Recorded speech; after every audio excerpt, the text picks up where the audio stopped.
Assalamualaikum warahmatullahi wabarakatuh. Good morning my student.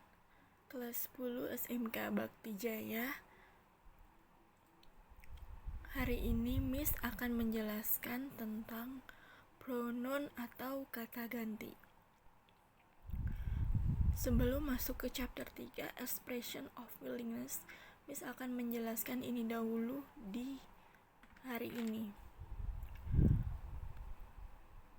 Bismillahirrahmanirrahim. Pronoun terbagi menjadi 9. Yang pertama, personal pronoun. Personal pronoun atau kata ganti orang. Personal pronoun adalah kata ganti orang, baik orang pertama, orang kedua, maupun orang ketiga.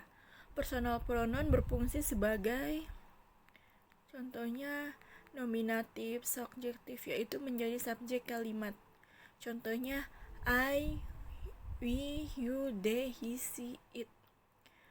Contoh kalimatnya, I go to supermarket, you are my best friend. Yang kedua, berfungsi sebagai objek kalimat atau objektif. Kata yang digunakan me, us, you, them, him, her, atau it. Contohnya, she told me about this place. I teach them English. Jadi menggunakan pronoun itu untuk kata ganti orang ya. Yang kedua, demonstrative pronoun. Kata ganti penunjuk. Demonstrative pronoun adalah kata ganti penunjuk yang fungsinya untuk menunjuk suatu benda atau objek. Contohnya this, that, those, this. Contoh kalimatnya, this is your pen, those are my books. Contoh lain lagi, this is your pen. Pronounnya itu di kata this. Bisa juga this is an apple, that is an apple, these are apples. Kalau apple-nya banyak, pakainya this ditambah di belakang apple ditambah akhiran s menjadi these are apples karena bentuknya jamak.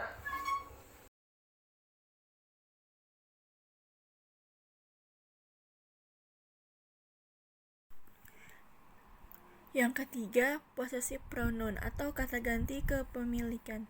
Possessive pronoun adalah kata ganti yang menunjukkan kepemilikan sesuatu atau seseorang. Contohnya mine, yours, theirs, our, his, hers. Contoh kalimatnya, this house is hers. Rumah itu punyanya dia, perempuan. Posisi pronounnya di sini hers. This is her house. Rumah ini punya dia. Posisi pronounnya di situ her.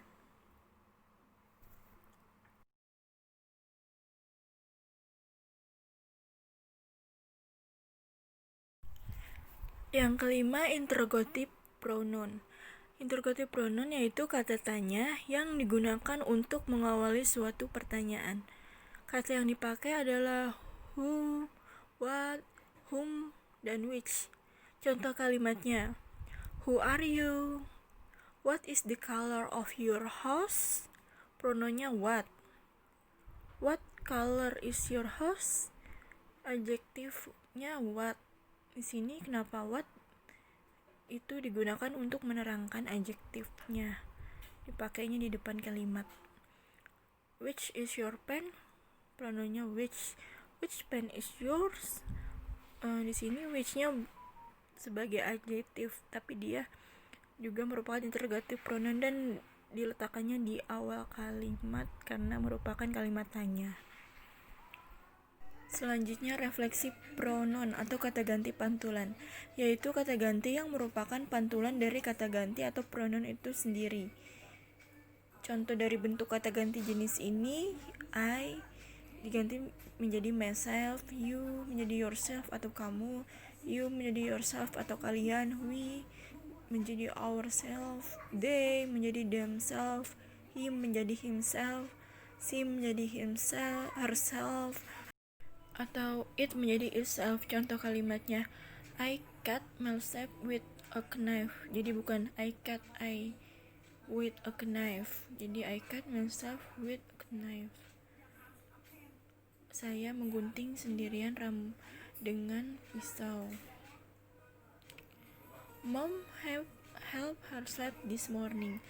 Ibu membantu dia cewek pagi ini, bukan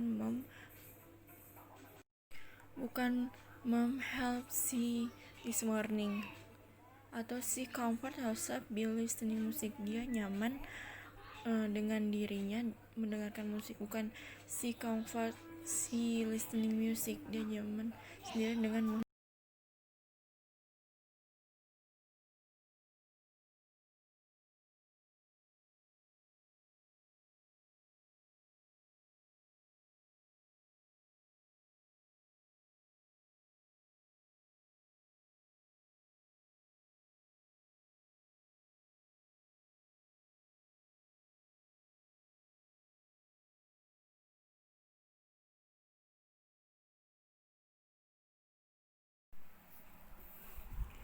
Yang keempat, relative pronoun.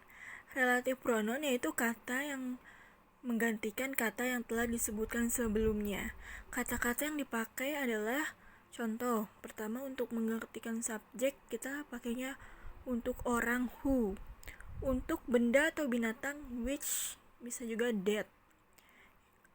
Untuk menggantikan objek, kalau untuk orang kita pakainya whom. Kalau untuk benda atau binatang bisa kita pakai which atau that. Untuk menggantikan kepunyaan, untuk orang kita pakainya whose, sementara untuk benda atau binatang pakainya of which. Who, whom, whose, which, that, dan of which dalam bahasa Indonesia itu artinya yang. Contoh kalimatnya, the man who carried me to school was my dad. Lelaki yang membawa saya ke sekolah itu adalah ayah saya. Relative pronounnya the who. Atau I'm waiting for the man whom you are talking about. Saya menunggu seseorang yang kamu ceritakan. Relative pronounnya whom. She borrowed the novel of which cover is purple. Dia meminjam buku novel yang covernya ungu. Relative pronounnya which. Which itu kan objeknya novel. Atau contoh lain lagi, the one that just left is her boyfriend. Seseorang yang meninggalkannya itu pacarnya. Di sini relative pronounnya that, menggantikan orang ya. Yang keenam adalah indefinite pronoun. Indefinite pronoun atau kata ganti tidak pasti tidak merujuk ke seseorang, tempat, atau benda tertentu. Dalam bahasa Inggris ada sekelompok kata ganti tidak pasti yang dibentuk dengan kata pembilang atau diawali dengan kata any, some, every, no. Contohnya,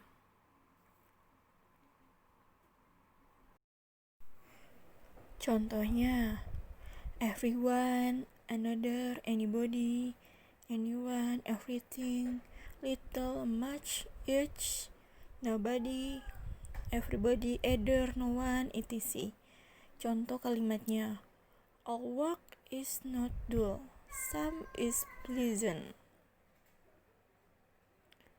Di sini untuk indefinite-nya some.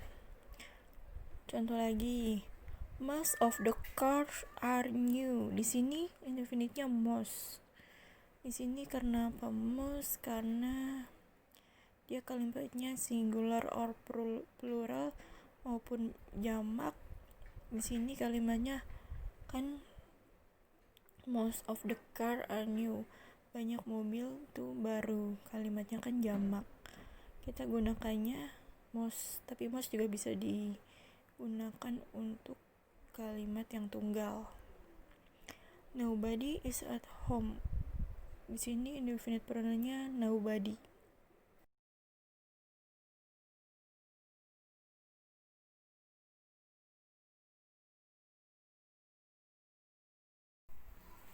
Yang ketujuh, Miss akan menjelaskan intensif pronon.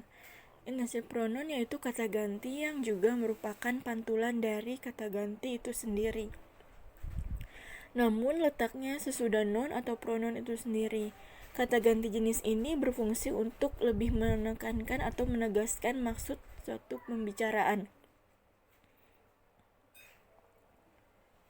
Contohnya, Alex does the test himself. Alex mengerjakan tes itu sendiri. Sendiri itu tanpa bantuan orang lain. Himself itu di sini intensif prononya himself. Atau contoh lain, Bob does the test by himself. Bob mengerjakan tes itu tes sendirian. Artinya tidak ada orang yang bersama dia. Jadi intensif prononya diletakkan setelah by.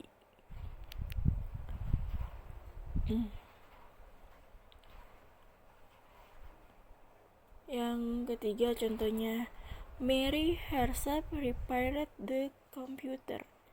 Mary sendirilah atau bukan orang lain yang memperbaiki komputer itu. Kata gantinya diletakkan setelah noun atau pronoun di sini. Setelah Mary. Ya, itulah intensif pronoun. Jadi kata ganti intensif pronoun itu selalu diletakkan setelah noun atau pronoun itu sendiri.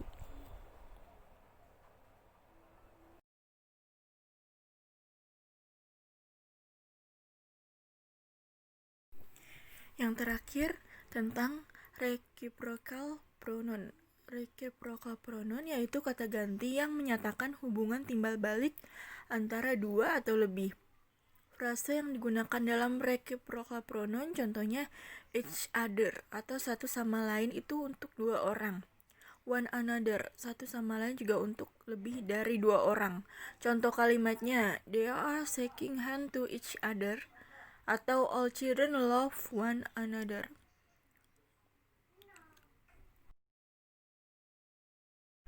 Oke anak-anak, sekian penjelasan Miss tentang pronoun dan macam-macam atau jenis-jenis pronoun. Semoga kalian bisa memahaminya. Miss minta ini dicatat lagi untuk kalian belajar. Ini Miss jelaskan sebelum nanti minggu depan Miss jelaskan tentang expression of willingness. Terima kasih untuk perhatiannya. Kalau ada yang tidak mengerti boleh bertanya. Oke. Thank you. Assalamualaikum warahmatullahi wabarakatuh.